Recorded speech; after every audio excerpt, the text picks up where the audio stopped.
சற்றுமுன் வெளியான தகவல். சேமிப்பு திட்டங்கள் மூலம் கிடைக்கும் வட்டிக்கு வழங்கப்படும் வரி விலக்கை ரூ. 10,000 இருந்து சுமார் ரூ. 20,000 உயர்த்த இருப்பதாகவும் தகவல் வெளியாகியுள்ளது.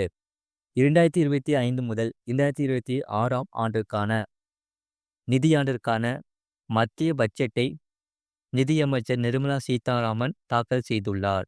10 லட்சம் ரூபாய் வரை வருமான வரி விலக்கு அளிக்கப்படுமா என்ற எதிர்பார்ப்பு எழுந்துள்ளது.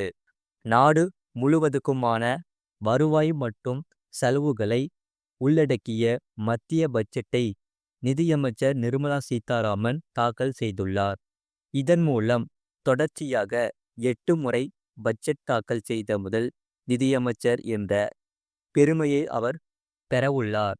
பட்ஜெட் என்றவுடனேயே பெரிதும் எதிர்பார்ப்பது மாத ஊதியதாரர்கள் தான். வருமான வரி செலுத்தியது மட்டுமின்றி மீதமுள்ள பணத்தை செலவு செய்யும் போது ஜிஎஸ்டியும் செலுத்தி இரட்டை வரி விதிப்புக்கு உள்ளாவதாக கவலையில் உள்ளன. இந்நிலையில் மாத ஊதியதாரர்களுக்கு இனிப்பான செய்தி வர அதிக வாய்ப்புள்ளதாக கூறப்படுகிறது. பழைய வரி விதிப்பு முறையை நீக்கிவிட்டு புதிய வருமான வரி விகித முறையில் வருமான வரி வரம்பை 10 லட்சம் வரை அதிகரிக்க திட்டமிட்டுள்ளதாக கூறப்படுகிறது.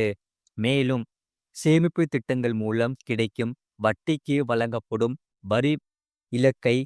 10,000 இருந்து சுமார் ரூ. 20,000 உயர்த்த இருப்பதாகவும் தகவல் வெளியாகியுள்ளது. முன்னதாக நாடாளுமன்ற வளாகத்திற்கு வெளியே செய்தியாளர்களிடம் பேசிய பிரதமர் மோடி, ஏழை நடுத்தர மக்களை கடவுள் லட்சுமி ஆசீர்வதிக்கப்படும் என கூறினார். இதன் மூலம் வருமான வரி விலக்கு அளிக்கப்பட இருப்பதை பிரதமர் மோடி சூசகமாக கூறினாரா என்ற எதிர்பார்ப்பு எழுந்துள்ளது.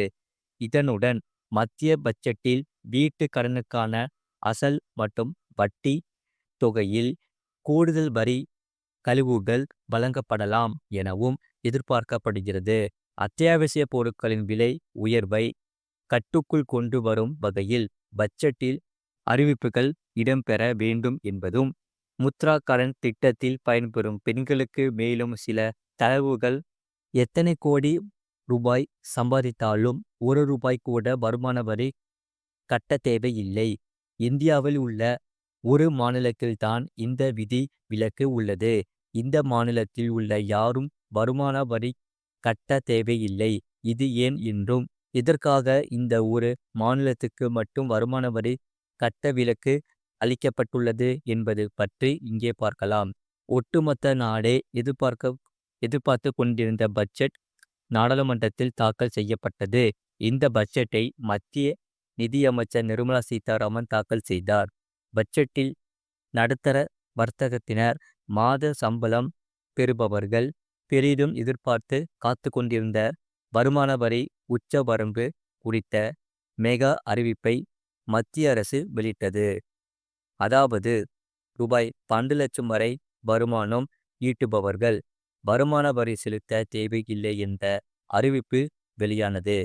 அதேபோல வருமான வரி தாக்கல் செய்யும் முறை எளிமைப்படுத்தப்படும் என்றும் நிர்மலா சீதாராமன் அறிவித்துள்ளார். ஒவ்வொரு ஆண்டும் பட்ஜெட் தாக்கல் செய்யும் போது வருமான வரி தொடர்பான எதிர்பார்ப்பு மக்கள் மத்தியில் அதிகம் இருக்கும்.